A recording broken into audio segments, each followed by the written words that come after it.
Урматтуу Бекжан Төрөбаевич, бизде Кызылкая шаарында Караван айылында Күреңкеев атындагы орто мектеп бар да, сиз жазып алсаңыз.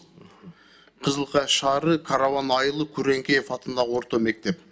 Былтыр биз суранып, сиздерге сунуш берип, анан сиздер жылуулук системасыны толук кандуу жаңылап жасап бердиңиздер.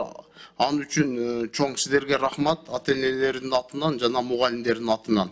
Азыркы учурда ушул мектеп, Күреңкеев атындагы орто мектептин чатыры эскилиги жетип, жамгыр жааганда суу агып атат да. Ушуну дагы тиешелүү министрликтерге сунуш берип, чатырыны тез аранын ичинде жаңыла берсеңиздер жакшы болот эле. Ушу боюнча аракеттерди кылып бүтүрүп берсеңиздер, себеби жамгыр жаап, кечээ мен өзүм Кызылкая шаарына барып көрүп келдим. Бул мектептен кадимкидей чатырлардан суу агып атат да. Жазып алдык. Жазып алдыңызбы? Ооба, жазып. Күтөбүз анда. Рахмат чоң.